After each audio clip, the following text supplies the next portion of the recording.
Welcome in my YouTube channel maths by Rishi Dubey sir. इस channel में हम लोग क्वांटिटेटिव एप्टीट्यूड से जुड़े हुए टॉपिक्स के बारे में डिस्कशन करते हैं। अभी हम लोग का टॉपिक चल रहा है टाइम एंड वर्क, जिसका आज हम लोग 10th पार्ट डिस्कस करने जा रहे हैं। आज की वीडियो में, पिछली वीडियो में जो मैंने आपको क्वेश्चंस दिए थे उसी की एनालिसिस होगी। सारे क्वेश्चन अच्छे हैं, है ना। उम्मीद करता हूँ आप लोग से बने भी होंगे, और अगर मान लीजिए नहीं भी बने तो कोई बात नहीं, आप इनके सॉल्यूशंस को देखिए, बहुत ईजी हैं। बस लैंग्वेज को अच्छे से समझना है हमें बस, ठीक है। चलिए तो स्टार्ट करते हैं।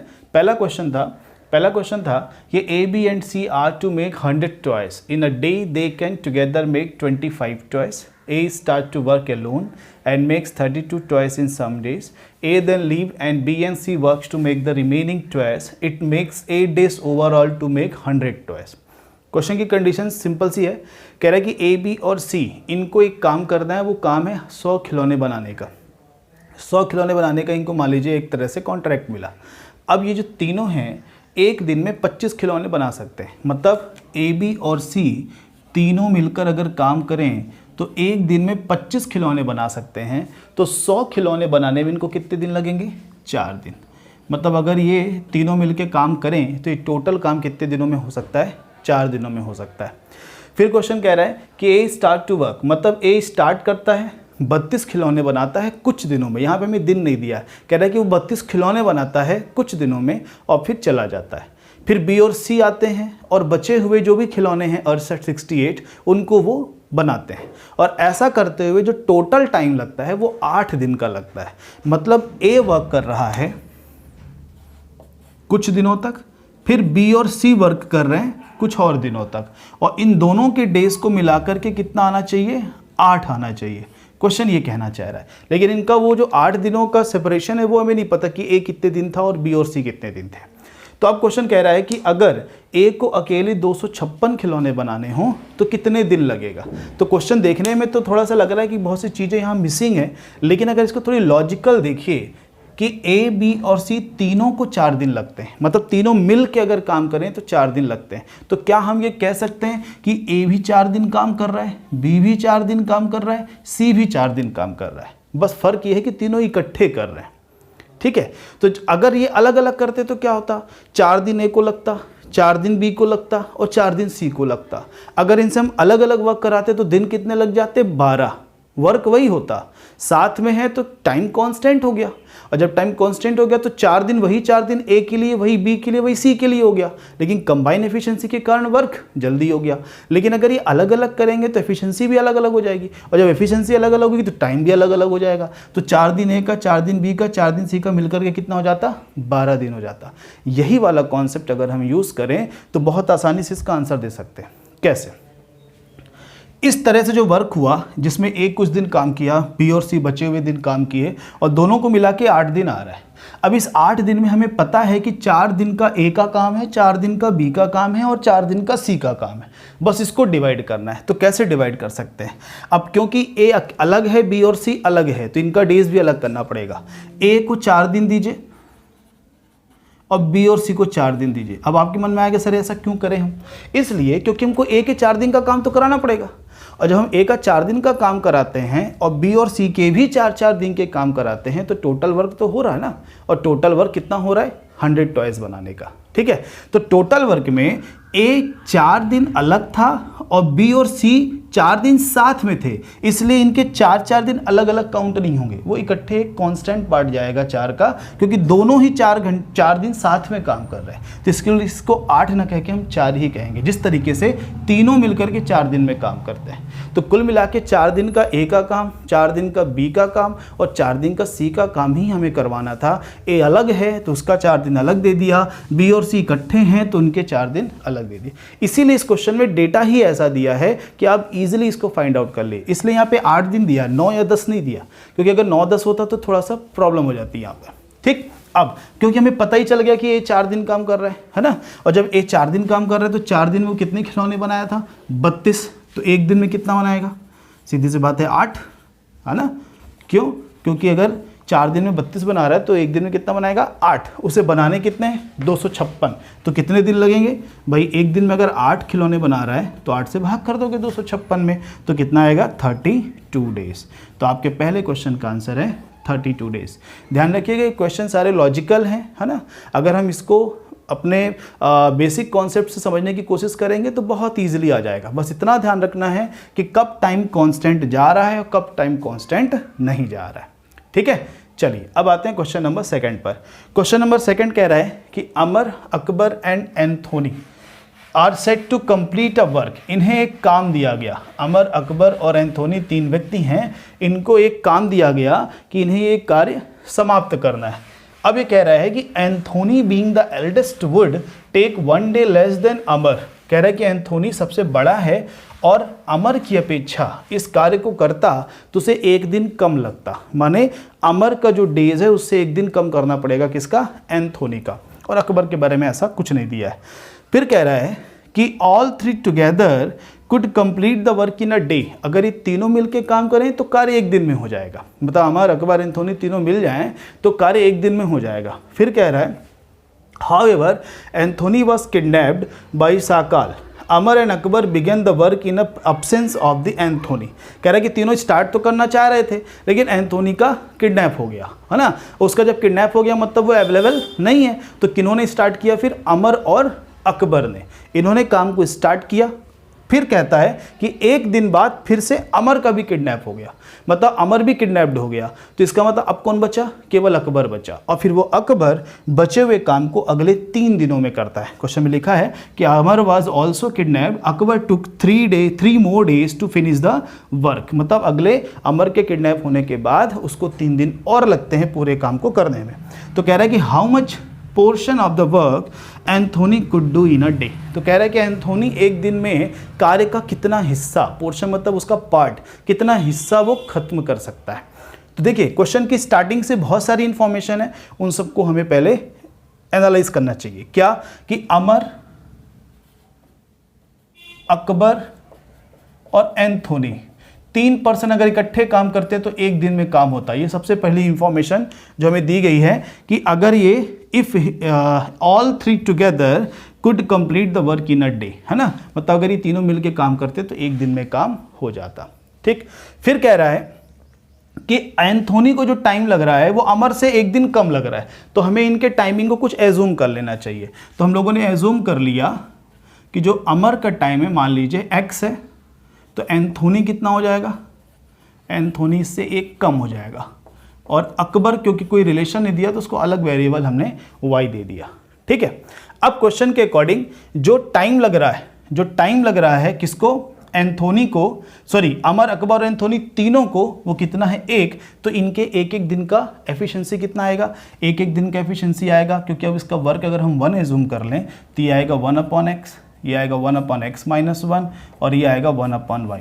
देखिए एंथोनी के 1 दिन का कार्य यही है 1/x - 1, माने हमें वैल्यू चाहिए इसी की। जो क्वेश्चन पूछ रहा है हमसे कि अमर, एंथोनी जो है 1 दिन में कितना हिस्सा कार्य का करेगा, तो 1 दिन में किया गया कार्य यानी उसकी एफिशिएंसी ही है, और वो कितनी है? 1/x - 1। तो हमें कुल मिला के x की वैल्यू फाइंड आउट करनी पड़ेगी। कैसे होगी? देखिए पहली इंफॉर्मेशन में पहले इसको पुट करते हैं कि अगर 1 दिन में काम होता है, अगर 1 दिन में काम होता है तो तीनों की एफिशिएंसी को जोड़ें तो 1 के बराबर होना चाहिए। तो तीनों की एफिशिएंसी कितनी है?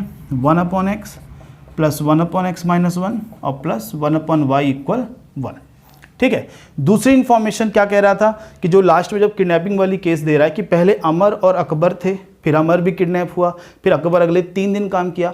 मैंने अगर देखें तो अकबर कितने दिन टोटल काम किया? 4 दिन काम किया। 1 दिन अमर के साथ और 3 दिन उसके बिना। तो 4 दिन किसने काम किए? अकबर ने। तो अकबर 4 दिन में कितना काम करेगा? 4/y। ठीक है। और साथ ही साथ अमर भी तो 1 दिन था, तो 1 दिन का काम अमर का भी रखना पड़ेगा। तो अमर का कितना हुआ? 1/x। और ये टोटल वर्क कितना हुआ? कंप्लीट हुआ। टोटल वर्क कंप्लीट हुआ यानी 1 हुआ। ठीक। अब यहाँ से हम y को x के रिस्पेक्ट में निकाल करके यहाँ पर पुट करेंगे। कैसे? तो ये 1/x इधर जाएगा, ठीक है, और 4 को भी इधर भेजना, तो ये 1/y हो जाएगा 1/4 माइनस 1/4x, क्योंकि 4 को इधर हम भेज रहे हैं, तो 1/4 माइनस 1/4x। ये किसकी वैल्यू आई? y की वैल्यू। अब यही y की वैल्यू को हमें यहाँ पुट कर देना चाहिए। ये पूरी 1/y की वैल्यू है ना, तो पूरी 1/y की वैल्यू यहाँ पुट करिए तो क्या बनेगा? 1/x plus 1/x minus 1 plus 1/4 minus 1/4x equal 1। अब देखो सारे वेरिएबल x पे हैं, इसका मतलब सिंगल वेरिएबल की इक्वेशन बन गई, इजीली सॉल्व हो जाएगा। 1/4 बस को इधर कर देना, ठीक है।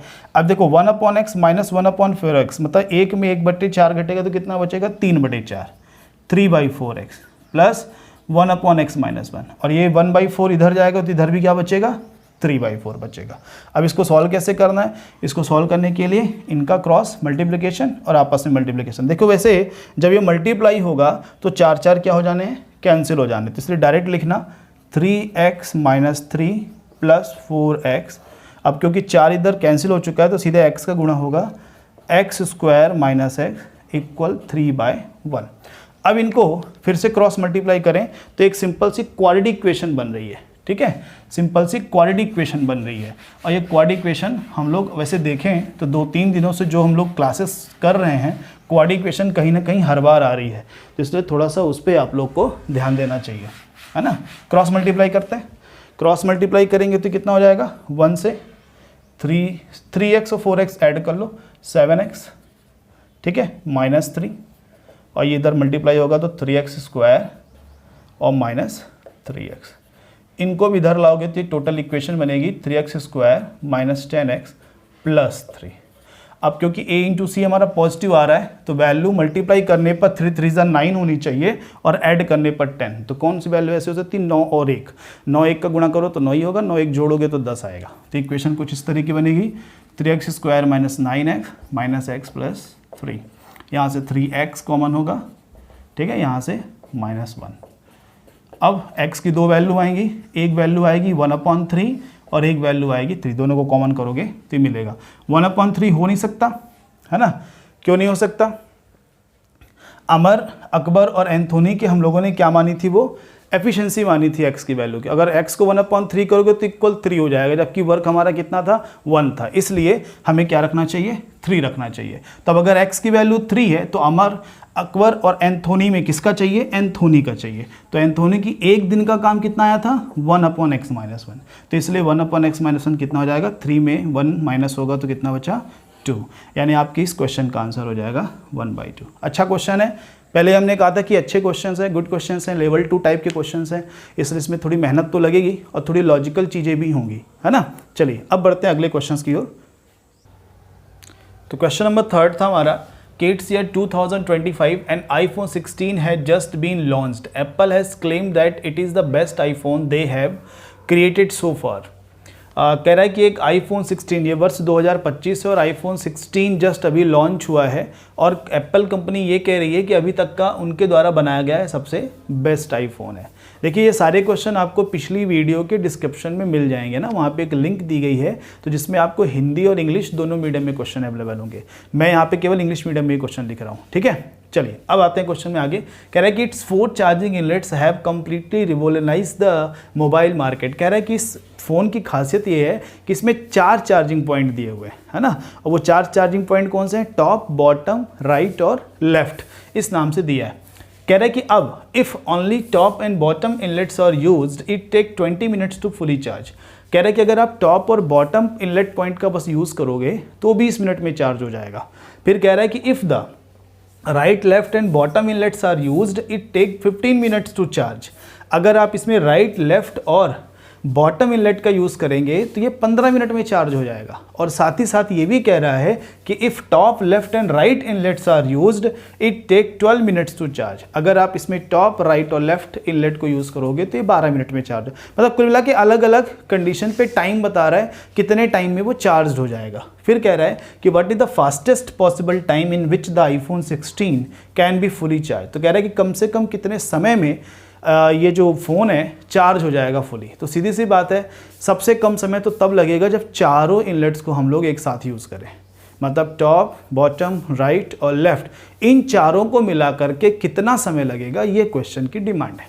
चलिए देखते हैं क्वेश्चन के हिसाब से जो 4 इनके इनलेट पॉइंट थे उसको हमने कुछ एक नाम दे दिया कि भाई इसको A टाइम लगता है, इसको B टाइम लगता है, इस राइट को C टाइम लगता है, लेफ्ट को D टाइम लगता है, और वर्क हम यहाँ पे भी 1 एज्यूम कर रहे हैं, ठीक है। तो इनकी 1 मिनट की एफिशिएंसी टॉप की हो जाएगी 1/a, बॉटम की हो जाएगी 1/b, राइट की हो जाएगी 1/c और लेफ्ट की हो जाएगी 1/d। अब क्वेश्चन की कंडीशन के हिसाब से इनको देखते हैं। तो पहली जो कंडीशन दी थी उसमें टॉप और बॉटम था। तो टॉप कितना है 1/a एफिशिएंसी रखता है और बॉटम 1/b एफिशिएंसी रखता है।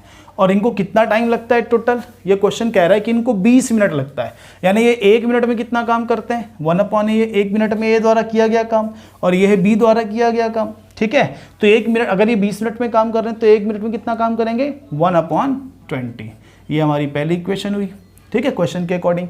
दूसरा कह रहा है कि अगर राइट, लेफ्ट और बॉटम इनलेट का यूज कर रहे हो तो राइट, लेफ्ट और बॉटम यानी 1/b, 1/c और 1/d तीनों की एफिशिएंसी को अगर हम लोग ऐड करें तो वो कितने मिनट में हो जाएगा चार्ज, वो हो जाता है 15 मिनट में चार्ज। तो अगर 15 मिनट में चार्ज हो रहा है मतलब 1 मिनट में कितना काम हो रहा है 1/15। ठीक है, 1/15 ये हमारी सेकंड इक्वेशन हुई।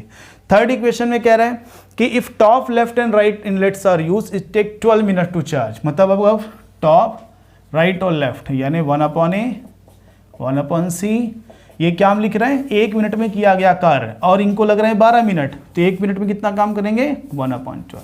ये हम लोग क्या लिख रहे हैं एफिशिएंसी। तो वर्क अपॉन इनका जो टाइम है, तो वर्क कितना माना है हमने 1, तो इनको टाइम लगा 20, तो इसलिए वर्क अपॉन टाइम 1/20, यहाँ 1/15 और यहाँ 1/12। हमें चाहिए क्या हमें ABCD की अलग अलग वैल्यू चाहिए? नहीं, हमें ABCD का जो एफिशिएंसी है वो कंबाइन चाहिए। ठीक है, मतलब 1/a plus 1/b plus 1/c plus 1/d कितना होगा हमें ये चाहिए। तो इन तीनों इक्वेशंस को आप ऐड करिए, आपको वो मिल जाएगा। कैसे? देखो 1/a 2 टाइम्स है ना, 1/b 1/b भी 2 टाइम्स है, 1/c भी 2 टाइम्स है, 1/d भी 2 टाइम्स है, मतलब सारे 2 टाइम्स है। तो 2 हमने क्या कर दिया कॉमन, तो 2 × 1/a plus 1/b plus 1/c plus 1/d है ना। ये वेरिएबल के रूप में इनकी एफिशिएंसी कंबाइन हुई और ये नंबर के रूप में है तो इनको भी कंबाइन करना पड़ेगा। तो क्या है ये 1/20, 1/15 और 1/12। तो इनका एलसीएम लोगे 60 होगा। ठीक है, और ये वैल्यू कितनी बनेगी 3, 4, 5। तो कितना हुआ 12, 12 5 और ये 2 को भी इधर भेजोगे तो कितना हो जाएगा 10, यानी 1/a plus 1/b plus 1/c 1/d। इन चारों इनलेट्स की कंबाइन एफिशिएंसी बनी 1/10 है ना। तो 1/10 अगर इनकी कंबाइन एफिशिएंसी है तो इनको टाइम कितना लगेगा वर्क अपॉन कंबाइन एफिशिएंसी यानी 10 और यूनिट क्या था मिनट, इसलिए हमारा क्वेश्चन का आंसर हुआ 10 मिनट यानी 10 मिनट मिनिमम टाइम होंगे। फास्टेस्ट मतलब सबसे जल्दी चार्ज होगा 10 मिनट में जब चारों इनलेट्स का हम लोग एक साथ इस्तेमाल करेंगे। ठीक है, ABCD की सेपरेट वैल्यू नहीं चाहिए थी, कंबाइन वैल्यू चाहिए थी जो कि आप आसानी से फाइंड आउट कर सकते हैं। चलिए अब बढ़ते हैं अगले क्वेश्चंस की ओर। चलिए तो हम लोग का जो नेक्स्ट क्वेश्चन था वो एक केसलेट था 5 क्वेश्चंस का है ना। जैसे हमने आपसे पहले भी डिस्कस किया था कि आज इस समय के जो क्वेश्चन है प्रेजेंट टाइम पे जो एग्जाम पे क्वेश्चंस बन रहे हैं वो केसलेट टाइप के भी बनते हैं, माने एक साथ 4-5 क्वेश्चंस आते हैं। बस उसकी कंडीशंस को हमें फिर से वही बात आती है कि अच्छे से समझना है। क्या है कंडीशन, कह रहा है कि डायरेक्शन फॉर क्वेश्चन 4 to 8, मतलब ये निर्देश दिए हुए हैं 5 क्वेश्चनों के और वो निर्देश ये हैं कि mister Stanley employed a certain number of typist for his project. एक कोई मिस्टर स्टैनली है, उन्होंने कोई प्रोजेक्ट लिया और उसके लिए उन्होंने कुछ टाइपिस्ट को क्या किया एम्प्लॉय किया, मतलब नौकरी पे रखा। 8 days later 20% of the typists left the job and it was found that it took as much to complete the rest work from then as the entire work needed with all the employed typists। कहने का मतलब ये है कि 8 दिनों के बाद 20% उनके टाइपिस्ट काम छोड़कर चले गए। अब जो रिमेनिंग टाइपिस्ट बचे हैं उनको रिमेनिंग वर्क करने में उतना ही समय लगेगा जितना अगर सभी टाइपिस्ट मिलके करते तो पूरे कार्य को करने में लगता। जैसे एग्जांपल आपको दें कि सभी टाइपिस्टों को मान लीजिए 20 दिन लगता। ठीक है, 8 दिनों बाद जब वो 20% चले गए तो अब आगे भी 20 दिन ही लगेंगे काम को करने में। कुल मिला के ये कहना चाह रहे हैं। फिर कहता है कि the average speed of a typist, फिर उसका स्पीड दी है ना, एफिशिएंसी दी है कि 20 पेज पर आवर वो टाइप कर सकता है एक टाइपिस्ट। तो पहले जो कंडीशन दी है उससे हम लोग क्वेश्चन को थोड़ा सा सिंप्लीफाई करने की कोशिश करते हैं। देखिए मान लीजिए नंबर ऑफ एम्प्लॉई या जो टाइपिस्ट थे वो n है। ठीक है, और नंबर ऑफ डेज जो टोटल उन्होंने डिसाइड किया था कितने दिन लगेंगे वो मान लिया d है ना। तो टोटल वर्क कितना हो गया, वर्क इक्वल होगा एफिशिएंसी इंटू टाइम, यानी एफिशिएंसी इंटू टाइम, ये टोटल वर्क हो गया क्योंकि कोई नंबर हमको दिया नहीं है ना। 8 डेज बस एक दिया कि 8 दिन बाद 20% गए हैं, लेकिन फिर उसके बाद कितना समय लगा ऐसा कुछ तो दिया नहीं। तो इसलिए हमने टोटल टाइम मान लिया कि अगर वो 100% एफिशिएंसी से वर्क करते हैं टिल द एंड तो d डेज लगते हैं, और नंबर ऑफ पर्सन या टाइपिस्ट कितने हमने मान लिया n। तो एफिशिएंसी और टाइम दोनों का मल्टीप्लिकेशन ही क्या होता है, वर्क। अब ये वर्क हुआ कैसे? शुरुआत के 8 दिन में तो सभी थे, शुरुआत के 8 दिन में सभी थे मतलब n टाइपिस्ट पूरे थे। अब 20% चले गए, 20% का मतलब होता है 1/5, 1/5 चले गए तो बचे कितने, 4/5। ये रिमेनिंग टाइपिस्ट हैं। टाइपिस्ट गए कितने, 1/5, मतलब ये लेफ्ट हो रहे हैं और ये रिमेन बच रहे हैं। ठीक है, ये लेफ्ट हो रहे हैं और ये रिमेन बच रहे हैं। तो हमें क्वेश्चन में कहा गया कि फिर 8 दिन के बाद जो बचे हुए टाइपिस्ट है, तो बचे हुए टाइपिस्ट यानी 4/5, इनको उतने ही दिन लगते हैं जितना टोटल लगता 100% एफिशिएंसी के साथ, मतलब कितने दिन, d डेज। तो ये वर्क हुआ 8 दिन का और ये वर्क हुआ रिमेनिंग वर्क का, और इन दोनों को जोड़ने पे क्या आना चाहिए, हमारा टोटल वर्क यानी n इंटू डी आना चाहिए। अब इस n इंटू डी को इधर रखो, माइनस होगा, और जब आप इसको माइनस करोगे तो 4/5 1 में माइनस होगा तो कितना बचेगा, 1/5 nd, और इधर कितना था 8n, तो n से n कैंसिल हो गया, d की वैल्यू आ गई 40 दिन। यानी टोटल उनका जो प्रोजेक्ट था वो कितने दिनों का था, 40 दिनों का था, जिसके लिए उन्होंने n एम्प्लॉय को क्या किया था, एम्प्लॉयड किया था। अब यहाँ पर n की वैल्यू नहीं आएगी क्योंकि ऐसा कोई डेटा यहाँ पे नहीं है कि हम n की वैल्यू को फाइंड आउट कर सके। हाँ, इतना ज़रूर है कि जो बंदे गए हैं वो कौन है, n/5, n/5 हैं, मतलब वो संख्या कैसी होनी चाहिए, 5 का मल्टीपल होनी चाहिए। क्यों? क्योंकि नंबर ऑफ पर्सन कभी भी डेसिमल या पॉइंट में नहीं हो सकते, है ना, फ्रैक्शन में नहीं हो सकते। 1 2 3 4 ऐसे ही होंगे, 2 2.5 पौने 3 ऐसे पर्सन नहीं हो सकते। तो इसलिए अगर n/5 जा रहे हैं इसका मतलब वो 5 का मल्टीपल होना चाहिए जो जा रहे हैं, और जो बच गए वो क्या होने चाहिए, देखो जो बच गए वो क्या है, 4/5 है, वो क्या है, 4/5 है। अगर मान लीजिए हम इसको मान लेते हैं x, है ना, तो ये टोटल थे, ये बची हुई संख्या है, तो बची हुई संख्या किस रूप में आ जाएगी आपकी, n इक्वल, इसको करोगे तो 5/4x, है ना। तो ये रिमेनिंग बचे हुए हैं, तो जो जा रहे हैं वो 5 के मल्टीपल होने चाहिए, जो बच रहे हैं वो 4 के मल्टीपल होने चाहिए। इससे हमें थोड़ा सा क्वेश्चन को सॉल्व करने में सहूलियत मिलेगी। क्या क्या किया हम लोगों ने, पहले टोटल वर्क के लिए हमने एक नंबर एज्यूम किया टाइपिस्ट का, फिर एक डे का नंबर हमने एज्यूम किया, एक वेरिएबल डी, टोटल वर्क बनाया। फिर क्वेश्चन जैसे जैसे कह रहा था कि 8 दिन काम हुआ पूरी एफिशिएंसी के साथ, तो हमने पूरी एफिशिएंसी के साथ काम किया। फिर 20% चले गए तो बचे कितने, 80%। 80% को फ्रैक्शन में हम 4/5 भी लिख सकते हैं। n का n यानी नंबर्स का जितने भी टाइपिस्ट थे, और d क्वेश्चन में कह रहा था कि उतने ही दिन लगते हैं 20% लोगों के जाने के बाद जितना 100% लोगों को लगते पूरा वर्क को कंप्लीट करने में, तो उसी को तो हमने डी एज्यूम किया था, तो यहाँ डी रखा। इसको थोड़ा सिंपल किया तो हमें डी की तो वैल्यू मिल गई पर एन की वैल्यू नहीं मिली। लेकिन एक थोड़ी लॉजिक यहाँ पे बनी। क्या लॉजिक बनी कि अगर जाने वाले परसेंट 20% हैं एन के, यानी 1/5 है, 1/5 है यानी फिर वो 5 के क्या होने चाहिए, डिविजिबल होने चाहिए, 5 से डिवाइड होने चाहिए वो नंबर्स। और साथ ही साथ जो बच गए वो क्या थे, 4/5 हैं, जिनको हमने एक संख्या एक अलग से मान ली x की, मान लिया भाई वो x लोग हैं, तो x कैसा होना चाहिए फिर 4 का मल्टीपल। देखो 5 से गुणा आप किसी में भी कर सकते हो, है ना, लेकिन भाग एक ऐसी संख्या रखना कि ये पूरा हमारा कैसा है, इंटीजर, इंटीजर यानी एक पूर्णांक संख्या मिले, वो भी कैसी, 1 2 3 4 पूरी संख्या, ठीक है। तो उसके लिए उस संख्या का 4 से भाग होना बहुत जरूरी है। जैसे 12 16 है ना 20, ये 4 से कट रहे हैं, तो इसलिए ये संख्या हो सकती है x की, लेकिन 22 नहीं हो सकती। क्यों? क्योंकि 22 4 से नहीं कटेगा, और 5 तो कटता ही नहीं है, तो इसलिए 22 गुणे 5 भी 4 से नहीं कटेगा। तो इसके लिए हमने ये सब किया। चलिए अब आते हैं क्वेश्चन नंबर 4 पर। क्वेश्चन नंबर 4 कह रहा है how many typist left the work, कितने टाइपिस्ट काम को छोड़कर गए। भाई हमें जब यही नहीं पता कि कितने टाइपिस्ट हैं तो कैसे उनका हम 20% निकाल पाएंगे। हाँ, एक हमारे पास थोड़ी संख्या के रूप में है, लेकिन वो एग्जैक्ट नंबर नहीं है, कितने भी नंबर हो सकते हैं, 5 हो सकता है, 10 हो सकता है, 15 हो सकता है, 20 हो सकता है, यानी 5 का मल्टीपल्स का तो खत्म एंड है ही नहीं, इनफाइनाइट नंबर्स होंगे। तो इसलिए यहाँ पे हम कोई एक नंबर नहीं बता सकते, तो इसलिए इस क्वेश्चन का आंसर क्या देना, कैन नॉट बी डिटरमाइंड। ठीक है, एक से ज़्यादा आंसर हो सकते हैं। दूसरा कह रहा है कि minimum how many typist could be employed कह रहा है कि कम से कम कितने एम्प्लॉय होने चाहिए। जो मिस्टर स्टैनली ने प्रोजेक्ट लिया था उसके लिए कम से कम कितने टाइपिस्ट होने चाहिए। इन्होंने इस क्वेश्चन में ये वर्ड लगा करके सिंपल कर दिया है ना, क्योंकि लगभग ऐसा ही क्वेश्चन पहला भी था।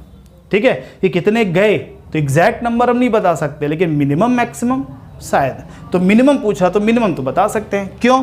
क्योंकि n हमारा एक नेचुरल नंबर होना चाहिए, या कहें इंटीजर तो नेगेटिव भी होता है लेकिन नेचुरल नंबर होना चाहिए। तो नेचुरल नंबर सबसे छोटी कौन सी है जो 5 से कटे, तो 5 के पहाड़े में आने वाली सबसे बड़ी पहली संख्या वो 5 ही होती है। तो मिनिमम कम से कम कितने एम्प्लॉय वहाँ होने चाहिए, 5 होने चाहिए।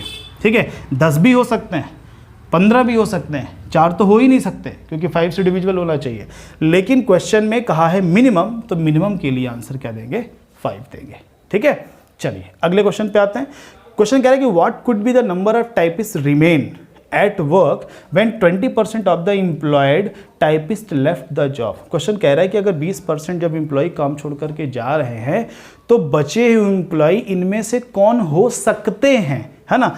कितने होंगे नहीं पूछ रहा है, कौन हो सकते हैं, कुड बी, है ना, कितने हो सकते हैं। तो कौन हो सकते हैं भाई, जो 4 से डिविजिबल हो, ऐसी संख्या जो 4 से विभाजित हो। क्यों? क्योंकि हमें बचे हुए जो नंबर्स मिल रहे हैं x के रूप में वो 5/4 होना चाहिए। 5/4 यानी 4 से वो 100% डिवाइड होना चाहिए। तो हम इसे ऑप्शन से चेक करेंगे। तो पहला ऑप्शन क्या था, 15, क्या ये 4 से कट रहा है, नहीं, तो नहीं हो सकता। 18 क्या 4 से कट रहा है, नहीं हो सकता। 68 68 बिल्कुल कट रहा है, 17 4 जा, तो ये हो सकता है ना। अब इसको चेक करें, 78, तो ये 4 से डिविजिबल नहीं है, इसलिए ये नहीं हो सकता। तो क्वेश्चन में खुद ही कहा था कि कुड भी कौन सा हो सकता है, तो कौन सा हो सकता है, 68 हो सकता है। इस तरीके से आप इस क्वेश्चन का आंसर दे सकते हैं। क्वेश्चन नंबर 7 कह रहे हैं कि what is the actual number of days required when it is done with the actual work force through out the completion. Question कह रहा है कि अगर 100% एफिशिएंसी से वर्क होता तो कितने दिनों में काम होता। तो स्टार्टिंग में हम लोगों ने वही ही फाइंड आउट किया था, 40 डेज, है ना। तो इसलिए इस क्वेश्चन का आंसर क्या हो जाएगा, सी ऑप्शन, 40 डेज। तो इसके 4 क्वेश्चन थे, आप देख सकते हैं सभी कंडीशन पर बेस्ड हैं। क्वेश्चन के लैंग्वेज को अच्छे से समझें, डायरेक्शन के लैंग्वेज को अच्छे से समझें, तो ये सारे क्वेश्चन आप बहुत आसानी से दे सकते हैं इसके आंसर्स। चलिए इसका आखिरी क्वेश्चन है, क्वेश्चन नंबर 8। ये लिखा हुआ है कि 16 days after the 20% typist left the job. कह रहा है कि जब टाइपिस्ट काम छोड़ करके गए थे 20%, तो उसके 16 दिन बाद ये डिसाइड किया गया, it was decided to complete the work on time. अब ये डिसाइड किया कि भाई हमें काम किसमें, समय पे ख़त्म करना है। तो समय पे ख़त्म करना यानी हमारा वो समय कितना था, 40 दिन। तो टोटल टाइम जो हमें मिला था, टोटल टाइम कितना था, 40 दिन में काम होना चाहिए, इन्होंने डिसाइड किया। तो अब इन्हें क्या करना पड़ेगा, भाई लोग चले गए हैं और लोगों के जाने के बाद कुछ दिनों तक काम भी हो गया, माने मिनिमम आपने कम एफिशिएंसी से काम कर दिया, तो उसको भी कवर करना पड़ेगा और जो चले गए उनको भी कवर करना पड़ेगा। तो उसके लिए वर्कफोर्स बढ़ानी पड़ेगी। तो क्वेश्चन वही कह रहा है कि वर्कफोर्स कितने % हमें इंक्रीज करनी चाहिए। संख्या में पूछता नहीं बता पाते क्योंकि हमें पता ही नहीं वर्कफोर्स कितने हैं, लेकिन परसेंटेज में पूछ रहा है तो शायद हो सकता है। देखते हैं कैसे, क्योंकि देखो हम लोगों ने मान लेते कितने थे, n एम्प्लॉय थे और उनको डे कितने लग रहे हैं, 40 हमने फाइंड आउट कर लिया था। अब 16 डेज आफ्टर, तो पहले तो 8 दिन जो काम हुआ, 8 दिन जो काम हुआ वो 8n, ठीक है, प्लस 16 डेज जो वर्क हुआ वो हुआ 80% एफिशिएंसी के साथ। क्यों? क्योंकि 1/5 चले गए थे तो बचे कितने, 4। हम वर्क लिख रहे हैं क्या, time into efficiency, time into efficiency. अब बचे दिन कितने, अब कितने दिन बचे, अब सीधी सी बात है हमारे पास दिन कितने बचे, 40 दिन में से 8 हो गए, 16 हो गए, कितने, 24 दिन। तो हमारे पास अब 16 दिन बचे हुए हैं। तो उस 16 दिन में किस एफिशिएंसी से वर्क करना चाहिए। तो पहले हम ये देख सकते हैं कि इनमें कितना वर्क हुआ, पहले इसको कैलकुलेट कर लेते हैं, ठीक है। तो ये 8n और ये 64/5, 64/5n, ठीक। अब इसको थोड़ा सा ऐड करो, तो 1040 और 104/5n। हमारे वर्क कितना था, टोटल वर्क है 40n। क्यों? क्योंकि 40 दिन n पर्सन अगर वर्क करते हैं, तो इस वर्क में रिमेनिंग वर्क कितना बचा, पहले ये देख लेते हैं। रिमेनिंग वर्क जो हो चुका वर्क है, ये हो चुका वर्क है 8 और 16, मतलब पहले 24 दिन में इतना काम हो गया, तो 40 दिनों का जो टोटल काम था उसमें बचा काम कितना, उसको हम लोग इससे डिवाइड करेंगे तो कितना हो जाएगा, ऐसे ही सब्सट्रैक्ट करेंगे तो ये 200 में 104 घटाओगे तो कितना आएगा 96/5 है। कितना आया 96/5 है। इतना वर्क अभी करना है और इसके लिए आपके पास डेज कितने हैं 16। क्यों? क्योंकि 8 दिन 16 दिन काम हो गया तो बचे कितने दिन 16 दिन। तो ये जो काम है इसे आपको करना है 16 दिनों में। तो 16 दिन तो एक टोटल वर्क है तो इसमें डिवीजन किसका होना चाहिए 16 का। तो कितना हमें एफिशिएंसी चाहिए फिर 6/5 है। हमें 6/5 एन एफिशिएंसी चाहिए। तो वर्क फोर्स हमारी कितनी थी n, वर्क फोर्स हमारी कितनी थी n, अब कितनी चाहिए 6/5 n, यानी कितने परसेंट इंक्रीज हो रहा है 1/5 और 1/5 को हम क्या लिख सकते हैं 20%। ठीक है, तो 20% होना चाहिए। साथ ही साथ इसमें एक क्वेश्चन और बन सकता है कि जो अभी हमारे पास वर्क फोर्स है उसे कितना बढ़ाएं। तो जो अभी हमारे पास वर्क फोर्स है वो है 4/5 n, क्योंकि स्टार्टिंग में n था ना, 20% चले गए तो बचे कितने 4/5 n। अब उनको कितना करना है 6/5 n। ठीक है, तो कितना इंक्रीज करना है 2/5 आउट ऑफ 4/5। तो जब आप इसको सॉल्व करोगे तो 1/2 यानी कितना आएगा 50%। तो इस क्वेश्चन के दो आंसर हो रहे हैं। एक आंसर हो रहा है अगर इनिशियल वर्क फोर्स से आप बात कर रहे हो तो 20% इंक्रीज करना पड़ेगा, लेकिन अगर आप रिमेनिंग वर्क फोर्स जो बोल रहे हो कि अभी जो हमारे पास वर्क फोर्स है उसे कितने परसेंट बढ़ाना पड़ेगा, तो वो कितने परसेंट होने चाहिए 50%। और आप ऑप्शन में ये दोनों ही अवेलेबल नहीं है, इसलिए क्या होना चाहिए नन ऑफ दिस। वैसे क्वेश्चन की लैंग्वेज जैसे कह रही है कि by how much percentage increase in work force, है ना, तो ये अभी की वर्क फोर्स की नहीं इनिशियल की ही बात कर रहा है। तो इनिशियल वर्क फोर्स में भी हमारा आंसर कितना आया था 20%, इसलिए इस क्वेश्चन का आंसर तीनों ऑप्शन में अवेलेबल नहीं है, तो इसलिए क्या होना चाहिए नन ऑफ दिस। तो आप देख सकते हैं इस तरह के क्वेश्चंस को हम लोग इस तरह सॉल्व करेंगे। ईजी है, ईजी इसलिए कह सकते हैं क्योंकि अगर लैंग्वेज उसकी भाषा को अगर हम अच्छे से समझ पाएँ तो। और फिर रही बात नंबर ऑफ क्वेश्चंस की, तो आप जितनी ज़्यादा इनमें प्रैक्टिस करें उतना अच्छा आपके लिए होगा। तो हम लोग टाइम एंड वर्क के चैप्टर में हर वैरायटी के क्वेश्चंस को कवर किए, साथ ही साथ थोड़ा उनके लेवल भी बढ़ा करके क्वेश्चंस को सॉल्व किया। अब आपको करना क्या है कि आपके पास जो भी मटेरियल है, जो भी बुक है, आप उनसे क्वेश्चंस को अब सॉल्व करिए। ठीक है, उन्हें सॉल्व करिए, वो क्वेश्चंस आपको बनेंगे। लेकिन फिर भी आपको डाउट जाता है तो इन्हें बार बार रिवाइज करिए। जितनी भी वीडियोस हैं, है ना, आज ये 10वीं वीडियो है, तो 10 पार्टों को आप बार बार एक एक करके 1 से 2, 2 से 3 ऐसे आइएगा, डायरेक्ट 9, 10th पे मत आइएगा, है ना। तो अगर मान लीजिए ऐसा कोई है जो डायरेक्ट इस वीडियो पे आया है तो प्लीज़ पहले जा करके पहले वीडियो से लेकर के अपने कॉन्सेप्ट को डेवलप करिए। धीरे धीरे धीरे आपको सारे क्वेश्चंस बनने लगेंगे। ठीक है, तो इस चैप्टर को यहीं पर एंड करते हैं और नेक्स्ट चैप्टर हम लोग स्टार्ट करेंगे पाइप एंड किस्टन, जो कि इसी चैप्टर से ही बिल्कुल जुड़ा हुआ है। ठीक है, तो नेक्स्ट वीडियो से न्यू टॉपिक को स्टार्ट करते हैं। Thank you very much.